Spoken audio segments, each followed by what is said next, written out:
সম্মানিত উপস্থিতি, আল্লাহ পারেন আপনি যে বিপদে পড়েছেন তার চেয়ে ভালো কিছু আপনাকে দিতে। দেখুন, প্রসঙ্গত আরো দু একটি বিষয় বলা প্রয়োজন। আল্লাহ রাসূল সাল্লাল্লাহু আলাইহি ওয়াসাল্লাম শাফাত লাভের বিষয়ে কিছু কথা বলেছেন। বিচারের মাঠে শাফাত লাভের কিছু উপায় নিয়ে কথা বলেছেন। তার মধ্যে একটা উপায় নিয়ে কথা বলেছেন, অপ্রাপ্ত বয়স্ক সন্তান যদি কেউ হারায়, মানে মারা যায়, কারো অপ্রাপ্ত বয়স্ক সন্তান মারা যায়, আর এই সন্তান মৃত্যুতে ধৈর্য ধারণ করতে পারে, তাহলে এই সন্তান তার জন্য শাফাত করবে বিচারের মাঠে, হাসরের মাঠে, এবং তাকে জান্নাতে নিয়ে যাওয়ার মাধ্যম হবে। আবু হুরায়রা রাদিয়াল্লাহু আনহু বলছেন, রাসূলুল্লাহ সাল্লাল্লাহু আলাইহি ওয়াসাল্লাম বলেছেন, কারো যদি 3টি সন্তান মৃত্যুবরণ করে প্রাপ্তবয়স্ক হওয়ার আগেই, মানে বালেগ হওয়ার আগেই, তার পাপ লিখা আরম্ভ হয়নি, তার আগেই যদি 3টি সন্তান মারা যায় কোনো ব্যক্তির, তাহলে এই সন্তানগুলোকে আল্লাহ রাব্বুল আলামিন বলবেন, এই বাচ্চাগুলোকে, যাও তোমরা জান্নাতে যাও। তখন বাচ্চাগুলো বলবে যে, আল্লাহ, আমাদের বাবা মা ছাড়া আমরা জান্নাতে যাব না। আল্লাহ বলবেন বাচ্চাগুলোকে, তোমরা জান্নাতে চলে যাও হাসরের মাঠে বিচারের সময়। আর বাচ্চাগুলো বলবে, আল্লাহ, বাবা মাকে ছাড়া জান্নাতে যাব না। তখন আল্লাহ বলবেন, ঠিক আছে, যাও, তোমার বাবা মাকে সাথে নিয়ে যাও। সহিহ নাসাইয়ের মধ্যে হাদিসটি পাবেন, 1876 নম্বর হাদিস, নাসাই। আরেকটি হাদিস বর্ণিত হয়েছে সহিহ মুসলিমের মধ্যে, সহিহ মুসলিমের 6870 নম্বর হাদিস সহিহ মুসলিমের। একজন তাবেঈ আবু হাসান রাহমাতুল্লাহ আলাইহি, তিনি আবু হুরায়রা রাদিয়াল্লাহু আনহুর কাছে এসে বলছেন, মানে যারা রাসূলের সাক্ষাৎ পেয়েছেন, রাসূলের সাহচর্য লাভ করেছেন, তারা হলো সাহাবী।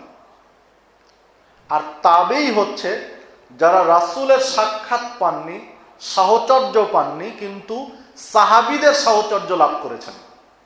রাসূলকে তারা পাননি কিন্তু সাহাবীদেরকে পেয়েছেন, তাদেরকে বলা হয় তাবেঈ।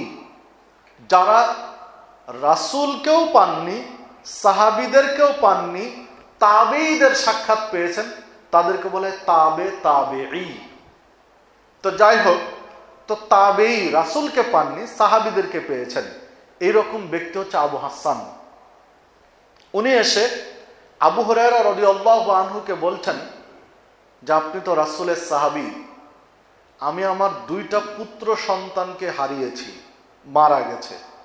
আপনার এমন কোনো হাদিস যদি জানা থাকে তো আমাকে বলুন, যেন আমি সান্ত্বনা পাই।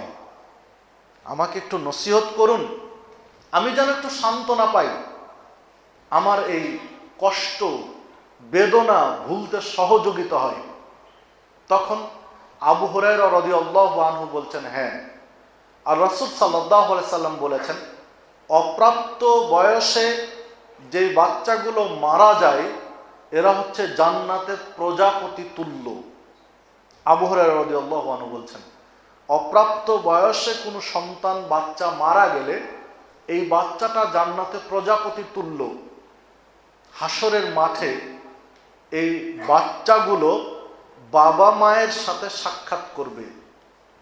সাক্ষাৎ করার পরে 2টি বর্ণনা, একটি হলো বাবা মায়ের হাত ধরবে, আর একটি বর্ণনায় বাবা মায়ের কাপড়ের কোনা ধরবে, আঁচল ধরবে।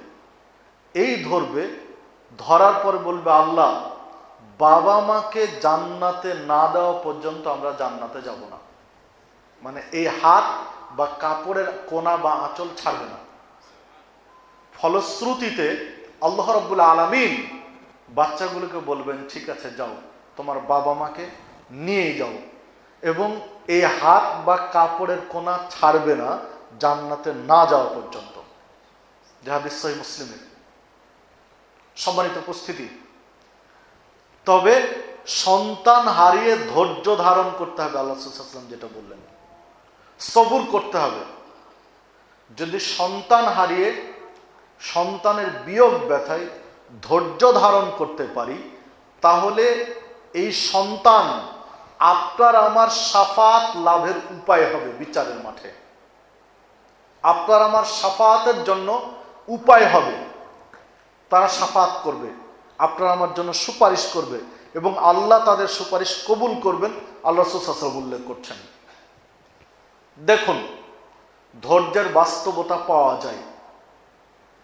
জান্নাতের 10 জন সুসংবাদ প্রাপ্ত সাহাবীর একজন হচ্ছেন আবু তালহা রাদিয়াল্লাহু আনহু। 10 জনের ইনি একজন। আবু তালহা রাদিয়াল্লাহু আনহু, তিনি একদিন ডাক এসেছে, তাকে চলে যেতে হবে দিনের কাজে বাহিরে, মদিনার বাহিরে যেতে হবে। এমতো অবস্থায় তার শিশু সন্তান অসুস্থ, জটিল রোগে আক্রান্ত। এমতো অবস্থায় তার ডাক এসেছে, তাকে বাইরে যেতে হবে দিনের স্বার্থে। এখন ভাবছেন কি করবেন, তিনি যাবেন না তার সন্তানের দেখাশোনা করবেন। তিনি ভাবলেন এবং সিদ্ধান্ত নিলেন যে থাক, স্ত্রীকে বললেন তোমরা তো আছো, আরো আত্মীয় স্বজন আছে, তোমরা ছেলেটার দেখাশোনা করো, আমি যাই, তোমরা দেখাশোনা করো, আল্লাহ যেটা ফায়সালা করেন সেটা করবেন আর কি, সন্তানটার দিকে তুমি খেয়াল রেখো। স্ত্রীকে বলে তিনি চলে গেলেন যে তোমরা তার দেখাশোনা করো আর কি, চিকিৎসা বা যা করা প্রয়োজন। দাওয়াত এসেছিল, ডাক এসেছিল, চলে গেলেন। তো সে সময় তো এখনকার মতো আধুনিক যে টেকনোলজি প্রযুক্তি এগুলো তো ছিল না, যে ক্ষণে ক্ষণে কথা শুনবেন বা বলবেন, পরামর্শ দিবেন, এইটা তো সুযোগ ছিল না। গেছেন, আবার এসে খোঁজ নেবেন কি অবস্থা। তো যে কাজে তিনি গিয়েছিলেন, কাজ শেষ করে বাড়ি ফিরলেন রাত্রের কোন একটা পর্যায়ে। স্ত্রী উম্মু সুলাইম রাদিয়াল্লাহু আনহা, আগেরটা হলো আবু সালামা আর উম্মু সালামা, আর এটা হচ্ছে সুলাইম। তো উম্মু সুলাইম হচ্ছেন আবু তালহা রাদিয়াল্লাহু আনহুর স্ত্রী। তো উম্মু সুলাইমকে এসে জিজ্ঞাসা করলেন যে আমার সন্তানটার কি অবস্থা, কেমন আছে।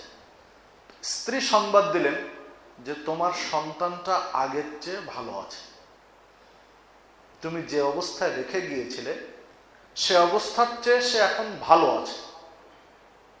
তো স্বামী আশ্বস্ত হলেন যে অবস্থা রেখে গেছিলাম তার চেয়ে ভালো আছে, তো ভালো সংবাদ। তিনি বিচলিত আর হলেন না। তিনি ফ্রেশ হলেন, মুখ হাত ধুলেন, তার খাওয়া দাওয়া পরিবেশন করলেন, স্ত্রী খাওয়া দাওয়া করলেন, স্বামী স্ত্রী শুয়ে পড়লেন। দীর্ঘ সফর করে এসেছেন, পরিবার থেকে বিচ্ছিন্ন ছিলেন, ফলশ্রুতিতে স্বামী স্ত্রী মিলন করলেন। যখন স্ত্রী উম্মে সুলাইম বুঝতে পারলেন আবু তালহা পরিপূর্ণভাবে পরিতৃপ্ত স্ত্রীর কাছ থেকে, তখন এবার স্ত্রী বলছেন, উম্মে সুলাইম রাদিয়াল্লাহু আনহা স্বামীকে বলছেন, কোন কওম যদি কাউকে কিছু আমানত দেয়, কোন গোত্র বা কোন জাতি অন্য কাউকে কিছু আমানত দিল, যখন তার প্রয়োজন হলো তখন তা আমানতটা ফেরত চাইল, যে আমি তোমাকে এই আমানতটা দিয়েছিলাম, এই আমানতটা আমাকে ফেরত দাও, আমার দরকার আমাকে দিয়ে দাও।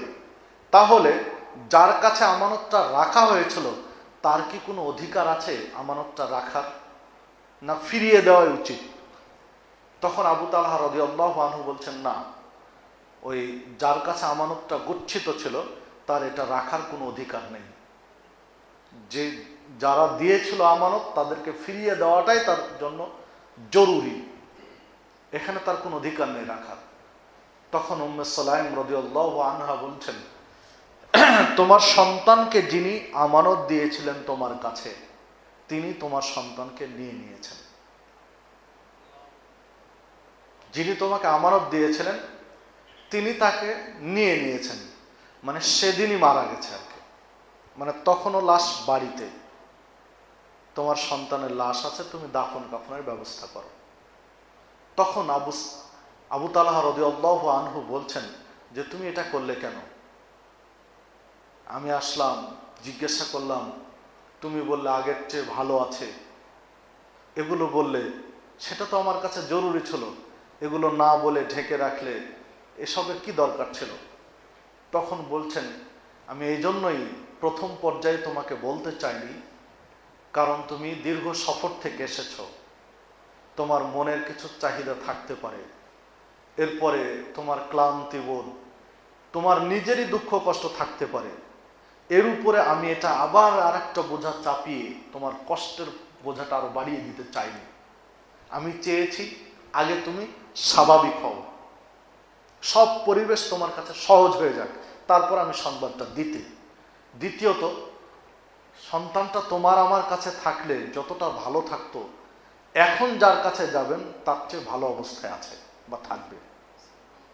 কারণ আল্লাহ তো দিয়েছিলেন, আল্লাহর কাছে যতটা ভালো থাকবে আমাদের কাছে ততটা ভালো থাকবে না। এই জন্যই বলেছি আগের চেয়ে ভালো আছে, তুমি এখন দাফন কাফনের ব্যবস্থা করো। তো যাই হোক, দাফন কাফন করা হলো। এই ঘটনা, পুরো ঘটনা, স্বামী স্ত্রীর বাক্যালাপ যা ঘটেছে আল্লাহ রাসূল সাল্লাল্লাহু আলাইহি ওয়াসাল্লামের কাছে বললেন। তখন আল্লাহ রাসূল সাল্লাল্লাহু আলাইহি ওয়াসাল্লাম আবু তালহাকে বলছেন, তোমরা কি আজ রাতে স্ত্রী মিলন করেছো? স্বামী স্ত্রী মিলিত হয়েছিলেন? তখন বললেন, হ্যাঁ আমরা মিলিত হয়েছিলাম। আল্লাহ রাসূল সাল্লাল্লাহু আলাইহি ওয়াসাল্লাম একটু দোয়া করলেন তাদের জন্য। তো পরবর্তীতে আল্লাহ রাব্বুল আলামিন তাদেরকে এর চেয়ে ভালো একটি সন্তান দিলেন আর কি। এই মিলনের ফলশ্রুতিতে একটা পুত্র সন্তান দিয়েছিলেন। তো মুহাদ্দিসগণ বলছেন এই হাদিসটি উল্লেখ করে যে এইটা হলো সবর। সবর কেমন করা উচিত, সবরুন জামিল। ইউসুফ আলাইহিস সালাম যে না, ইয়াকুব আলাইহিস সালাম ইউসুফকে হারিয়ে যে বললেন যে সবরুন জামিল, আমি উত্তম সবর করছি, মানে ছেলে মেয়েদের সাথে চিল্লাপাল্লা করলেন না, ধৈর্য ধরলেন, আমি উত্তম সবরুন জামিল। সবরুন জামিলটা কি, তার ব্যাখ্যাটা হলো এইরকম যে একজন মা, সাধারণত বাবাদের হৃদয়টা একটু শক্ত তুলনামূলকভাবে, মায়ের হৃদয়টা নরম তুলনামূলকভাবে। ছেলের তুলনায় মেয়েদের হৃদয় অনেক বেশি কোমল এবং নরম, অল্প কিছুতে তারা ভেঙে পড়ে। পুরুষ মানুষ অনেক বড় কঠিন পরিস্থিতিকেও তারা অনেক সময় মেনে নিতে পারে, অথচ একজন মা হয়ে কিভাবে সবর করলেন বিষয়গুলোতে, কতটা ধৈর্যের দৃষ্টিভঙ্গি তিনি উপস্থাপন করলেন, তা আপনার আমার জন্য বিশ্লেষণের ব্যাপার। যে সবরুন জামিলটা কেমন আপনার আমার জন্য ভাবা দরকার।